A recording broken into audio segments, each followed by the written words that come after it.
Good evening or good morning or whatever time of the day it is for you, ladies and gentlemen. Right, we've got 2 days to learn to do transformations. There's various ways we could split this up. I'm going to try and cover all the teaching in one day. But if you need to break up the video into small amounts, you do that and see where we can get to. So, first of all, with transformations, the very important thing to know when you're transforming graphs is you need to know your parents. You need to know your parent functions. And then you're going to need to I use something called IHOD over, which I think it simplifies it. If you don't like it, do it how you learned it in Algebra 2. You've done this before. And then use RDT. Reflections, dilations, transformations must be done in that order. So let's have a look at what I'm talking about here.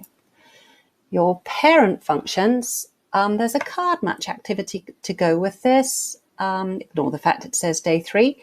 There's a worksheet you can print out. You can fill it in just from scratch. If you were live with us on the Zoom meeting this morning, there's I'll put a recording on of the card match activity, but it helps you to recognize the graphs. What I want you to be able to do is, from the names of the functions, for instance, I hope you all know that the quadratic function means f of x equals x squared, and I hope you all know that the graph looks like that. Now, when you draw the graph, it's important that you know what we call the reference point, the very super important point of each function, and what's happening if you move 1 away in the x direction from that to positive 1x and negative 1x. And on this function, these blue points would be the points. This one is the point 1, 1, and this is the point negative 1, 1. So there's in your notes on the Canvas webpage, there's this sheet you can fill out, print it out or draw it out yourself and try your best to fill it in. So pause your video, go off and do that, come back, and I am going to go through this with you right now. So in 5, 4, 3, 2, 1, here we go.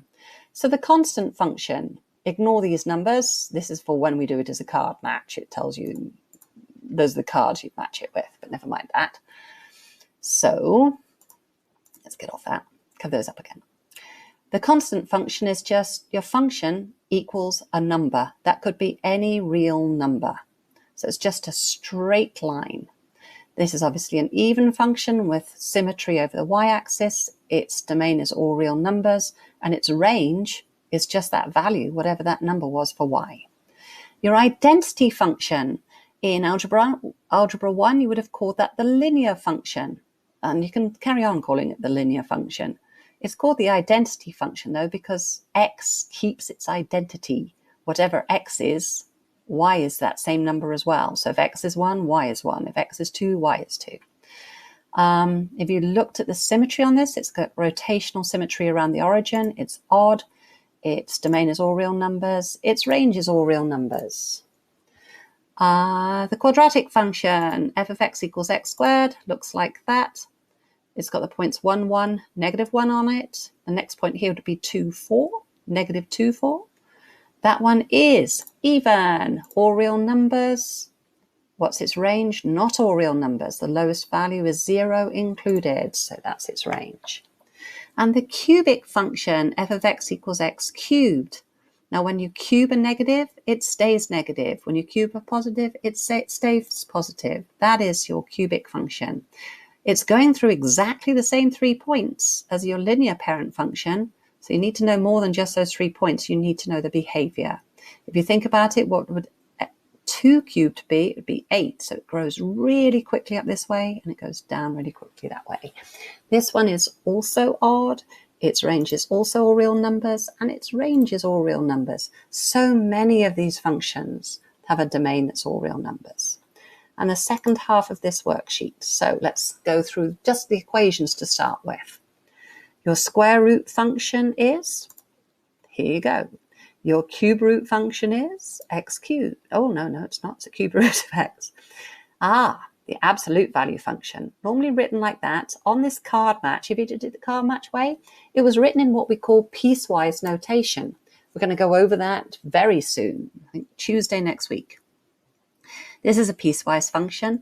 The function has got two pieces. There's two intervals on this one, and at each interval the function behaves in a different way. For any x is greater than 0, your y equals your x. For any x is less than 0, you always look at this bit first before you look over here. For any x is less than 0, your y is negative x. That's actually your absolute value function. Looks like that. You know that one well. And your reciprocal function. Reciprocal means 1 over. It's also known as your rational function.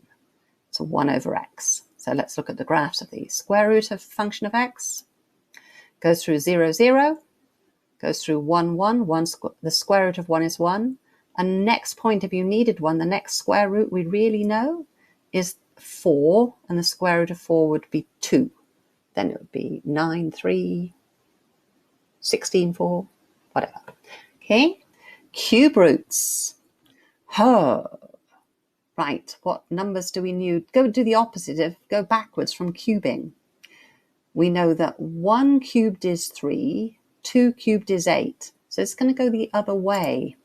This is what it looks like. Instead of saying 2 cubed is 8, we would say 8, the cube root of it is 2. There's a point here at 8, 2. Again, it's going through negative 1, 1, 0, 0, 1, 1. That's what your cube. It's very important that you know these basic shapes. And your reciprocal function, if you test that out, I hope you realize it looks like that. This one's got horizontal and vertical asymptotes. Nothing is happening at 0, 0. That's just where two asymptotes cross, but no point of the graph goes through the origin. It's got these points here at 1, 1 and negative 1, negative 1. So this one has no symmetry, neither odd nor even or any other particular symmetry. This one's odd, this one's even, this one is odd. This one's domain, smallest number you can take a square root of is 0 included. Smallest number that's going to come out of the square root function is 0 included going up. This, you can go anywhere from the left to the right.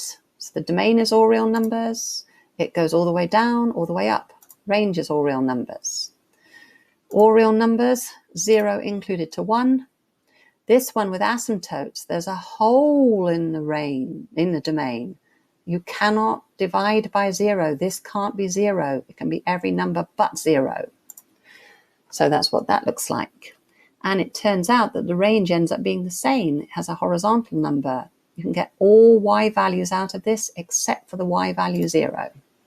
Okay, that's where your horizontal asymptote is. So these are your parent functions, and you need to know the shape of all these graphs really well. You don't need to know this bit as well. You need to work those out. What you really need to know very quickly is if you're given an equation, what the basic shape of the graph is and how to get to it. So you need to know these very well indeed, please. Now, what